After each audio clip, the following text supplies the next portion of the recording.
Diet তো definitely কোলেস্টেরলের সাথে প্রচন্ড ভাবেই জুড়ে আছে, কারণ আজকালকার দিনে এই ফাস্ট লাইফের সাথে সাথে তাল মিলিয়ে চলতে গেলে অনেক সময় এমন কিছু খাবার খেয়ে নিতে হয়।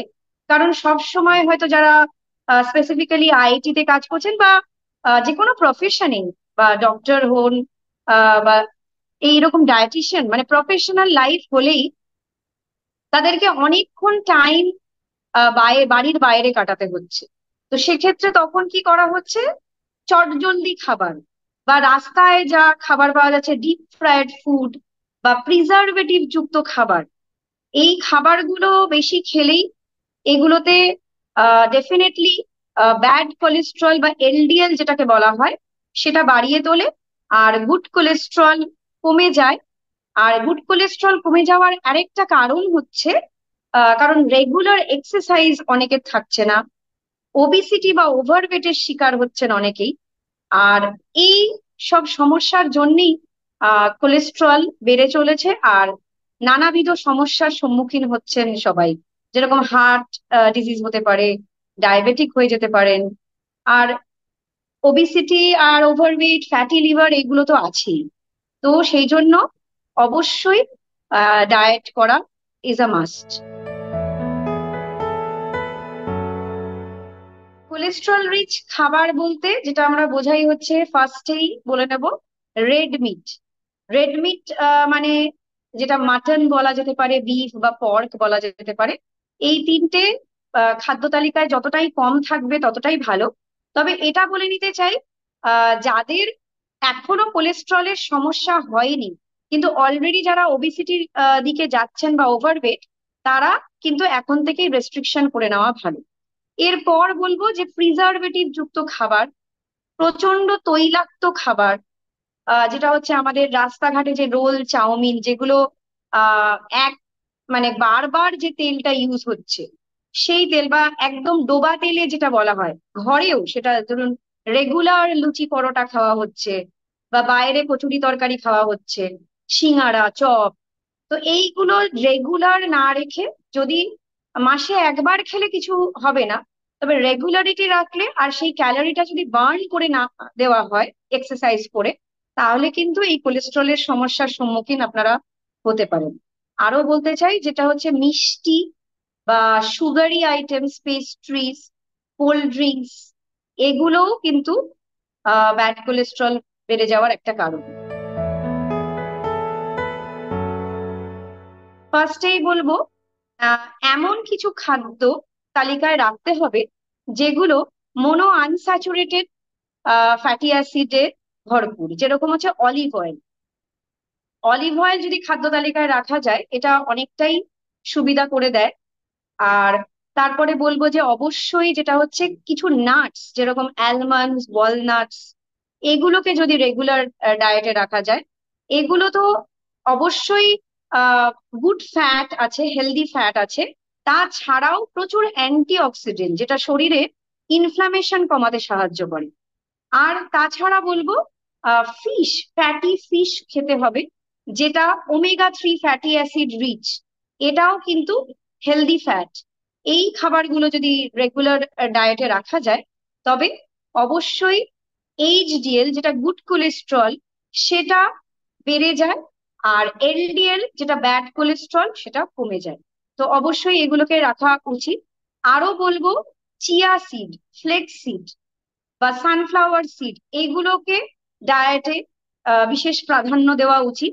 রেগুলার যদি জলে মিশিয়ে বা যে কোনো স্যুপে যদি এগুলোকে অ্যাড করা যায়, বা আপনারা যখন রুটি তৈরি করছেন সেই রুটির মধ্যে যদি ও একটু ফ্লেক্স সিড বা চিয়া সিড ছড়িয়ে দেন, সেইগুলো কিন্তু অনেকটাই আপনারা উপকৃত হবেন। আরো বলবো যেটা হচ্ছে হোল গ্রেনস।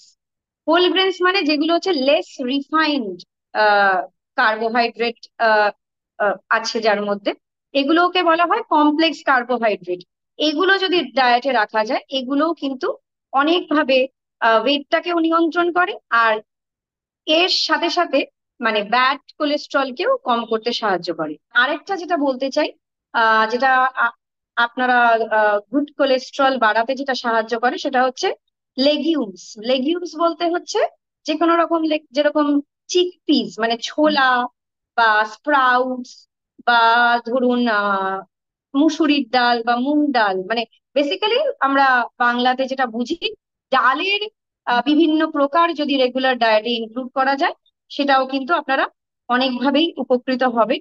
এরপর যেটা আরো ইম্পর্টেন্ট হচ্ছে, রেগুলার ডায়েটে রাখতে হবে হচ্ছে শাক সবজি আর ফল। তো এগুলো কিন্তু নানান ভাবে আমাদের শরীরকে উপকৃত করে। তো এইগুলো রেগুলার রাখতে হবে।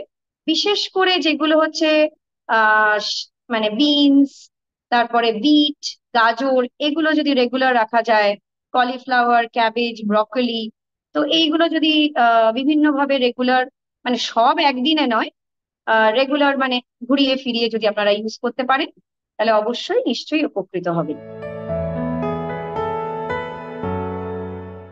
যাদের অলরেডি কোলেস্ট্রল আছে তাদের বলবো যে অবশ্যই আহ মানে বাইরের খাবার এক্ষুনি বন্ধ করে দেওয়া। প্রিজারভেটিভ মানে বাড়িতে সালামি বা যে কোনো প্রিজারভেটিভ যুক্ত সস বা যে কোনো আচার জাতীয় খাবার, এগুলোকে বন্ধ করে দেওয়া। কোল্ড ড্রিঙ্কস এগুলোকে বন্ধ করে দেওয়া। আর ডেফিনেটলি অ্যালকোহলকেও একদমই বন্ধ করে দেওয়া। ভাজাভুজি না খাওয়া। আর সকালে যদি একটা জিস্ট বলতে চাই, তাহলে সকালের আপনারা আহ আপনারা একটা সিরিয়াল উইথ মিল্ক, মানে লো ফ্যাট মিল্ক অবশ্যই, তার সাথে সিরিয়াল বলতে ওটস আর একটু চিয়া সিড অ্যাড করে একটা খাওয়া যেতে পারে।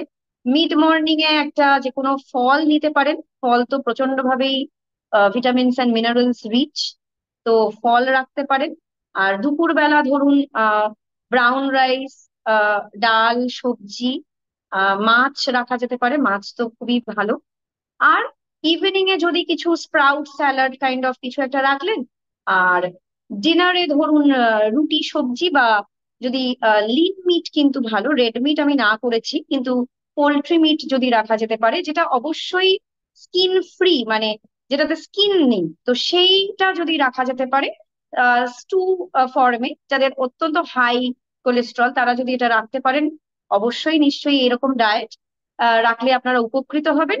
আর যদি একটুখানি এক্সারসাইজ, হ্যাঁ, প্রথম দিনই অনেকটা আপনারা হঠাৎ করে জিম চলে গেলেন সেটা সম্ভব নয়, বা টাইমও ম্যানেজ কর, তবে মোটামুটি 4-5 দিন যদি একটু হাঁটা চলার মধ্যে থাকা যেতে পারে, আর রেগুলার একটা যোগা বা মেডিটেশন আপনারা করতে পারেন, নিশ্চয়ই আপনারা উপকৃত হবেন।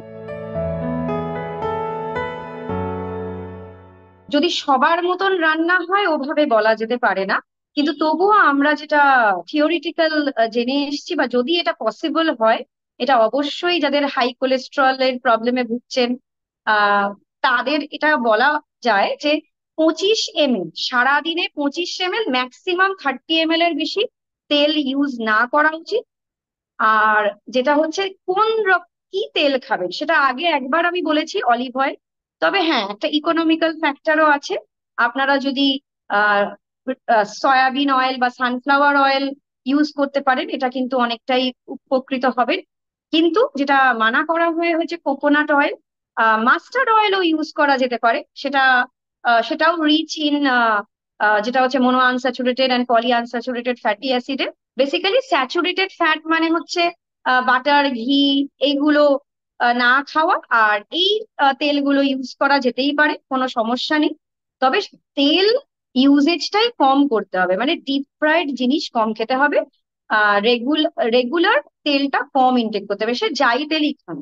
এটা আপনারা যদি মাথায় রেখে চলতে পারেন, তো আশা করি কোনো সমস্যার সম্মুখীন হবেন না।